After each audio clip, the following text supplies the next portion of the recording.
حضرت بایزید بستامی کہتے ہیں کہ میں نے اپنی ماں کے آگے ہاتھ جوڑے، میں نے کہا امی تجھے راضی کروں یا رب کو راضی کروں؟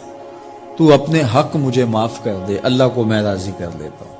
ماں نے کہا جاؤ پتر میں اجازت دیتی ہوں۔ گئے جنگلوں میں ذکر و فکر میں لگے رہے، تنہائی میں اس کو یاد کرتے رہے، دن رات ذکر کے چراغ روشن رکھے۔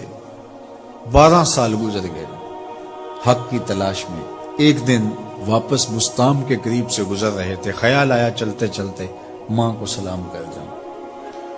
دروازے کو دستک دینے لگے تو اس خیال نے ہاتھ روک لیا کہ ساری زندگی ماں کو سکھ تو دیا کوئی نہیں، اب دکھ بھی کیوں دینے لگے ہو؟ رات کا ایک پہر بیت گیا ہے، سردیوں کی لمبی رات ہے، ماں بستر میں لیٹی ہوگی، تیرے لیے اٹھے گی، دروازہ کھولے گی۔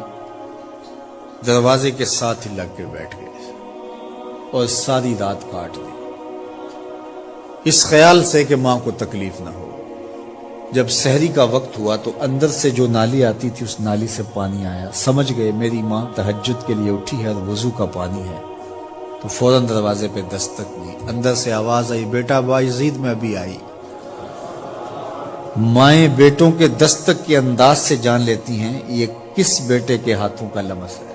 12 سال کے بعد آئے، دستک دی، کہا بیٹا بایزید میں ابھی آئی۔ ماں کی تو نگاہیں ہی دروازے پہ رہتی ہیں۔ اللہ اکبر۔ کہتے ہیں کہ ماں نے دروازہ کھولا، 12 سال جنگلوں کی خاک چھانتے بیت گئی تھی، پراگندہ صورت، بکھرے ہوئے بال، پھٹے ہوئے کپڑے۔ میری ماں کی جب نگاہ میرے پہ پڑی تو اس کی چشمان سے موٹے موٹے آنسو ٹپکنے لگے، اور اس نے ایسے ہاتھ پھیلا کے کہا مالک میرا بیٹا بایزید تیری طلب میں نکلا تھا، تو نے ابھی تک اسے اپنا قرب نہیں دیا۔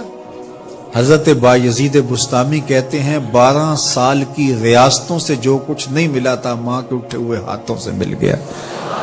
میں نے کہا مالک میں تجھے کہاں ڈھونڈ رہا ہوں، تو کہاں موجود ہے؟ تو ماں باپ کی رضا اللہ کی رضا کا دروازہ کھولتی ہے۔ جن لوگوں کے ماں باپ ناراض ہیں اور وہ جا کے پیر صاحب کی خدمت کرتے ہیں اور میاں ماں کے قدم چومو، باپ کی ٹانگیں دباؤ، ان کی خدمت کرو، تمہارے پہلے مرشد وہ ہیں، ان کو راضی کرو، پھر کسی شیخ کامل کی صحبت میں آنا، دیکھو کیسے دل کی بند کھڑکیاں کھلتی ہیں۔ ایک مرشد تو ناراض کر آئے اور دوسرے مرشد سے تمہیں کیا ملے گا؟ تو راستہ یہیں سے کھلے گا۔ والدین کو کبھی ناراض نہ کرو، والدین کو کبھی دکھ نہ دو، والدین کو کبھی تکلیف نہ پہنچاؤ۔